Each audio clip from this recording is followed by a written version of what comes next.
दोस्तों, एक बेतुकी सी कहावत है कि औरतों के पेट में कोई बात नहीं पचती। काश काश औरत हमेशा अपनी दिल की बात खुलकर कह पाती। औरत को हमेशा अपने दर्द, अपनी तकलीफ को दबा कर रखने के लिए कहा जाता है। औरतों से अक्सर यह कहा जाता है, चुप रहो, खामोश रहो, 19-20 तो सभी के साथ होते रहता है। तुम्हारे साथ हो गया तो क्या हुआ, सब एडजस्ट करते हैं। थोड़ा तुम भी कर लोगी तो क्या फर्क पड़ जाएगा, थोड़ा सा सह लोगी तो क्या हो जाएगा। ऐसी ही एक घटना आज लेकर आपके सामने हाजिर हुआ हूँ। दोस्तों, यह कहानी है एक लड़की जिसका नाम होता है दिव्या, जो दिल दहला देने वाले जुर्म का सामना करती है, जिसके साथ एक नहीं दो बार दरिंदगी होती है, जिसमें पहली बार जो लड़का उसके साथ रेप करता है, उसी लड़की का बाप उस लड़के से पैसे लेकर अपनी लड़की को ही चुप रहने के लिए मजबूर करता है। दोस्तों, आइए चलते हैं कहानी पर। मुंबई के गोरेगांव फिल्म सिटी में इस वक्त फिल्म का एक सेट लगा हुआ था और उसकी जो हीरोइन थी, नायिका, जिस लड़की का नाम होता है दिव्या, जिसकी उम्र इस वक्त 22 साल थी, वो एक स्ट्रगलिंग एक्ट्रेस थी और उसे पहली ही फिल्म ये मिली थी। वो अपने रूम में बैठकर मेकअप करवा रही होती है और मेकअप होने के बाद शॉर्ट रेडी होने का वो इंतजार कर रही होती है। तभी उसके कमरे में दाखिल होता है उस फिल्म का डायरेक्टर मनोज, और मनोज अंदर आने के बाद कुंडी लगाता है और उससे कहता है, सेट रेडी होने में अभी टाइम है, तब तक क्यों ना हम दोनों एक दूसरे का दिल बहला लेते हैं। और उसके बाद उसे गलत इरादे से यहाँ वहाँ पर छूने लगता है, लेकिन दिव्या जो होती है उसका विरोध करती है। उसे धक्का देकर, ज़बरदस्ती दरवाज़ा खोलकर उसे धक्का देकर बाहर निकलती है और वहाँ पर वो हल्ला मचाने लगती है। दोस्तों, हल्ला सुनकर, शोर सुनकर वहाँ सेठ के और इतर लोग सारे वहाँ पर जमा हो जाते हैं और देखने लगते हैं कि क्या हुआ। दिव्या जो होती है वो ज़ोर ज़ोर से डायरेक्टर पर चिल्ला रही होती है कि तुमने मुझे क्या समझ रखा है, तुमने मुझे फिल्म देकर मुझे खरीद नहीं लिया, जो तुम मेरे साथ जो मन चाहोगे वो करोगे। मैं तुम्हारी फिल्म में काम करने आई हूँ, तुम्हारे साथ सोने नहीं। तभी यह शोर शराबा सुनकर वहाँ पर एक व्यक्ति आ पहुँचता है जिसका नाम रवि होता है। और रवि जो था वो दिव्या का मैनेजर होने के साथ साथ दिव्या का बॉयफ्रेंड भी था दोस्तों। और वो उस मामले को वहाँ पर शांत कराने की कोशिश ज़रूर करता है, लेकिन वो भी दिव्या को ही चुप करा रहा होता है। और जो मनोज होता है डायरेक्टर, उसे सर सर करके बात कर रहा होता है। यह देख दिव्या को बहुत आश्चर्य होता है, बड़ी हैरानी होती है कि मैनेजर तक तो ठीक है, लेकिन एज ए बॉयफ्रेंड अगर उसकी गर्लफ्रेंड को के साथ अगर इस व्यक्ति ने बदतमीज़ी की है तो रवि ये सब चीज़ों कैसे चुपचाप सहन कर सकता है। वो उस रवि पर भी गुस्सा होती है, भड़क जाती है और वहाँ से शूटिंग छोड़ करके वो वापस निकल जाती है और जा पहुँचती है अपने रूम पर, जहाँ पर वह अपनी एक रूममेट श्रुति के साथ रहा करती थी। परेशान सी दिव्या जब जाकर के रूम पर पहुँचती है और डोर बेल बजाती है। काफ़ी डोर बेल बजाने के बाद भी दरवाज़ा खुल नहीं रहा था। श्रुति अंदर मौजूद थी, लेकिन श्रुति अंदर कुछ अलग ही कांड कर रही थी। वो लैपटॉप में वीडियो कॉल पर थी और सामने वाले व्यक्ति को अपना एक एक वस्त्र उतार कर अपना जिस्म दिखाने की वह कोशिश कर रही थी। अचानक से डोर बेल बजी, सुनकर वह हड़बड़ा जाती है और अपने कपड़े ठीक करने लगती है। उतनी देर दिव्या इंतज़ार नहीं कर पाती और अपनी दूसरी की निकाल के दरवाज़ा खोलकर अंदर आ जाती है। और जब देखती है कि श्रुति जो है वह क्या कर रही थी, वह समझ जाती है। और जब वह श्रुति से पूछती है कि तुम ये क्या कर रही थी, तो श्रुति कहती है, कम ऑन दिव्या, रोल पाने के लिए, चांस पाने के लिए, मौका पाने के लिए ये सब तो करना ही होता है। मैंने कुछ गलत नहीं किया। जो होती है पहले से ही अपनी परेशानी में परेशान थी। वो श्रुति से कुछ नहीं कहती, कहती है तुम्हारा जो मनता है करो। उसे इतनी परेशान देख श्रुति उससे पूछती है क्या हुआ, लेकिन दिव्या जो होती है वो श्रुति को कुछ भी नहीं बताती। यह घटना थी दोस्तों 30 दिसंबर 2021 की रात गुजरने के बाद 31 दिसंबर को सुबह दिव्या को औरंगाबाद जाना था। वहाँ पर 31 नाइट के लिए उसे किसी ने बुक किया था। वहाँ जाकर उसे प्रोग्राम में परफॉर्म करना था। 31 दिसंबर को सुबह 9 बजे दिव्या जो है अपने घर से बैग लेकर के निकलती है औरंगाबाद जाने के लिए, लेकिन जैसे ही घर से बाहर निकलती है उसे उसका बॉयफ्रेंड वहाँ खड़ा मिल जाता है। दिव्या उससे बहुत नाराज़ थी, वो उससे बात नहीं करती, लेकिन उसका बॉयफ्रेंड जो रवि होता है वो उससे माफ़ी मांगने लगता है और कहता है, मेरी बात तो सुन लो, इतनी भी क्या नाराज़गी, तुम्हें जाना है, चलो मैं तुम्हें ड्रॉप कर देता हूँ स्टेशन तक, बस स्टैंड तक, लेकिन गाड़ी में तो बैठो, गाड़ी में हम बात कर लेंगे, तुम्हें मुझे डांटना है, जो भरा बुरा कहना है कह लेना। दिव्या मान जाती है। रवि इतनी देर में ज़बरदस्ती उसका सामान उठाकर गाड़ी में रख चुका था। दिव्या उसकी बात मान जाती है और जाकर के उसकी कार में बैठ जाती है और दोस्तों, कार उसके घर के सामने से रवाना हो जाती है। इधर एक बस थी और वह बस हाईवे पर दौड़ रही थी और उस दौड़ती हुई बस में एक विचित्र सी एक घटना अजीब थी जो सभी लोगों का ध्यान अपनी ओर आकर्षित कर रही थी। उस बस की पिछली सीट पर एक लड़की, जवान लड़की, बहुत ही खूबसूरत, वो लेटी हुई थी। यह कह सकते हैं कि गहरी नींद में सोई हुई थी। उसके कपड़ों का उसे होश नहीं था। उसका आधा जिस्म उससे कपड़ों से बाहर झांक रहा था।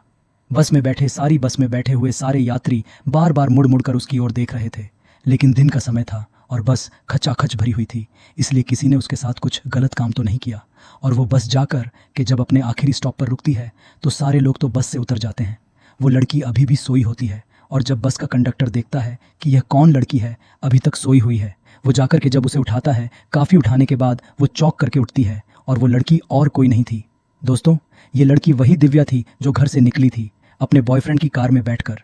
लेकिन वो अब इस बस में कैसे पहुंची थी, तब आगे की कहानी सुनिए दोस्तों। जब कंडक्टर उसे उठाता है तो वो चमक करके उठती है और इधर उधर देखती है और कहती है मेरा सामान कहाँ है, और अपने जब कपड़ों को देखती है तो बोलती है मेरे कपड़े किसने बदले और मेरा सामान कहाँ है। कंडक्टर उसे कहता है कि ये हमें कुछ नहीं मालूम, मैडम आखिरी स्टॉप आ चुका है, आप उतर। ये तो वो कहती है मैं तो औरंगाबाद जा रही थी, मैं यहाँ क्या कर रही हूँ। तो जो बस का कंडक्टर उसे कहता है मैडम ये नासिक है और ये बस मुंबई से निकली है और नासिक आई है, आप होश में नहीं है, नशा वशा करके आई है क्या। वो उसी से भिड़ जाती है और कहती है कि तुम लोगों ने ही मेरे साथ कुछ गलत किया है, यह हो हल्ला शराबा। सुनकर वहाँ पब्लिक जमा हो जाती है। पब्लिक में से कोई पुलिस को फ़ोन कर देता है और पुलिस की पीसीआर वैन वहाँ आ पहुँचती है दोस्तों। वहाँ पहुँचने के बाद पुलिस जब मामला समझने की कोशिश करती है तो वो दिव्या से पूछताछ करती है। तो दिव्या उससे कहती है कि मैं घर से औरंगाबाद जाने के लिए निकली थी, मैं इस बस में कैसे आई मुझे नहीं पता। जब ड्राइवर कंडक्टर से पूछा जाता है तो कहते हैं साहब ये मैडम कल मुंबई से रात को बस में चढ़ी थी, उस वक्त इनके साथ इनका पति भी था और ये बेहोशी की हालत में लग रही थी। जब इनके पति से पूछा गया तो उन्होंने कहा कि इसकी तबीयत ज़रा ख़राब है और उन्होंने इस पीछे की सीट पर लिटा दिया और खुद भी वहीं बैठे थे। उसके बाद वो किस स्टॉप पर उतर गए हमें पता नहीं, हमने इतना ध्यान नहीं दिया। जबकि दिव्या का कहना था कि मेरे साथ जो कुछ भी गलत हुआ है इन्हीं बस के ड्राइवर कंडक्टर ने किया है और पति मेरी तो शादी भी नहीं हुई।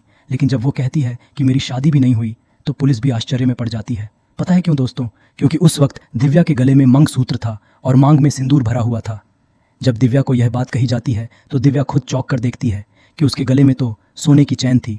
वो कहती है सर मेरे गले में तो सोने की चैन थी, मंगलसूत्र कहाँ से आया मुझे नहीं पता, मेरी मांग में सिंदूर कहाँ से आया मुझे नहीं पता। पुलिस भी बहुत असहज महसूस कर रही थी, मतलब पशोपेश में थी। ये कहानी क्या है पुलिस कुछ समझ नहीं पा रही थी।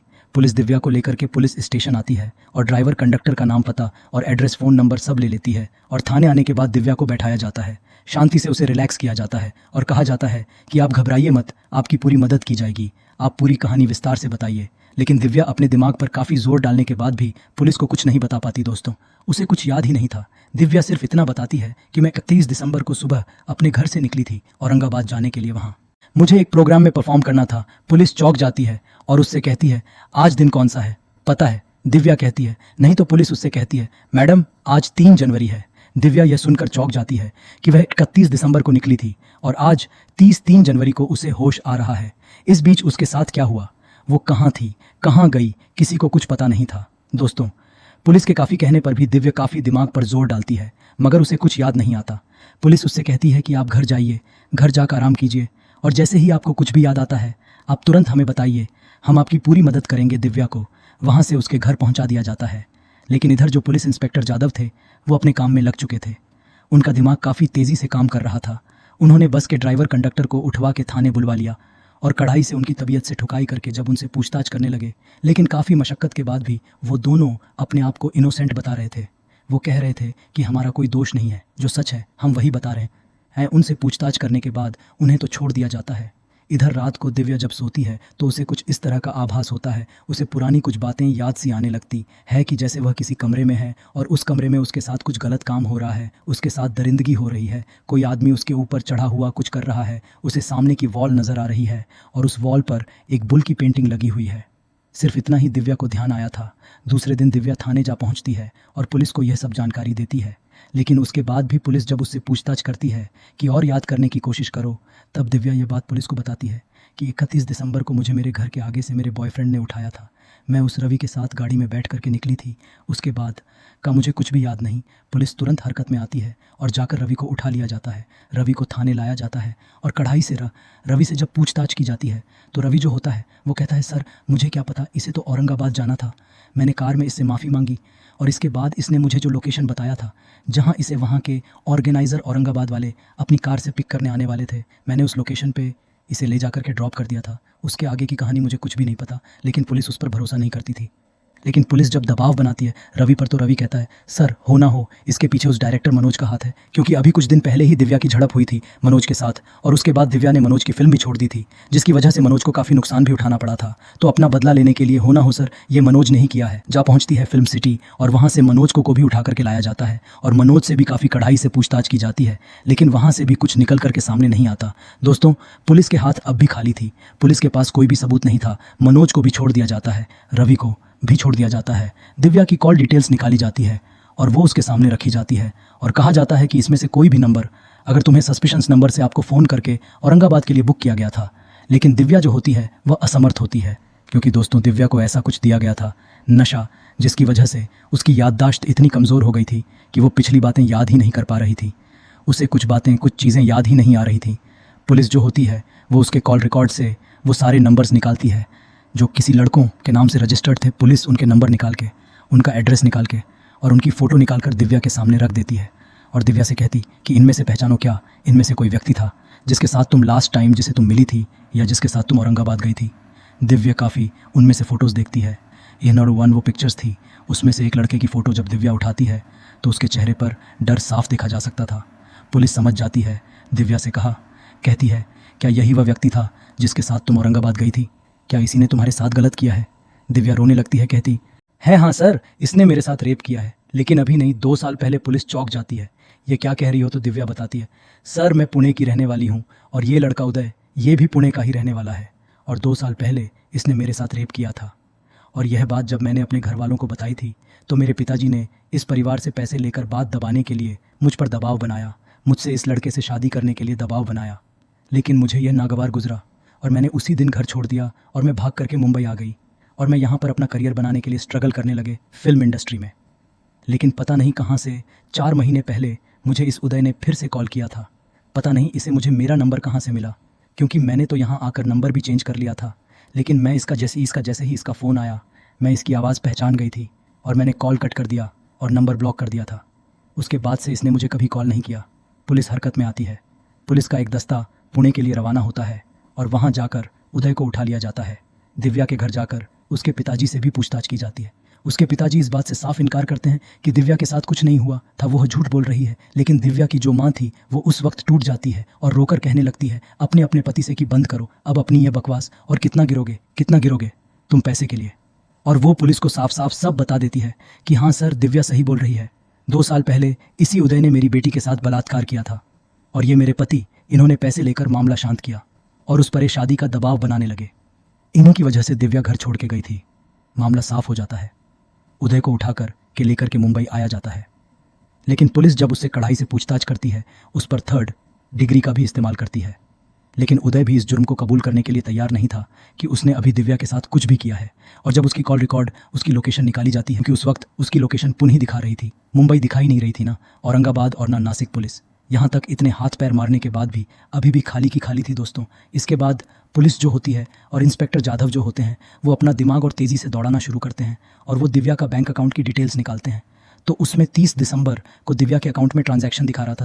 जब दिव्या से पूछा जाता है तो दिव्या कहती कि हाँ सर, ये मुझे एडवांस दिया गया था औरंगाबाद वाले प्रोग्राम पर परफॉर्म करने का। पुलिस ये पता लगाने की कोशिश करती है कि किस अकाउंट से पैसे दिव्या के खाते में आए थे, उसका एड्रेस निकाला जाता है तो वो फर्जी निकलता है दोस्तों। लेकिन उसी दिन उसी अकाउंट से एक नंबर पे और ट्रांजैक्शन हुआ था, और जो एड्रेस पर वो ट्रांजैक्शन हुआ था, पुलिस जब वहाँ जाकर के पहुँचती है तो शहर से बाहर एक फार्म हाउस था जो मुंबई में ही मौजूद था। उस फार्म हाउस में जाने के बाद जब पुलिस जांच पड़ताल करती है तो वहाँ का जो केयर टेकर होता है, जब पुलिस उससे पूछती है कि ये कल आपके यहाँ पर अकाउंट में इस एड्रेस पे ट्रांसफ़र हुए हैं, तो वह जो केयर टेकर होता है वह कहता है हाँ सर ये तो रेंट है इस फार्म हाउस का। पुलिस कहती है रेंट किस बात का रेंट? तो केयर टेकर कहता है सर ये बंगला जो है, इनके जो मालिक है वह बाहर विदेश में रहते हैं, अब्रॉड रहते हैं, और ये बंगला हम लोग किराया से देते हैं शूट वगैरह के लिए। तो 2 दिन पहले आरकेएस करके एक एडवर्टाइजिंग कंपनी थी, उसने वेब सीरीज़ की शूटिंग के लिए इस बंगले को, इस फार्म हाउस को 2 दिन के लिए रेंट पे लिया था।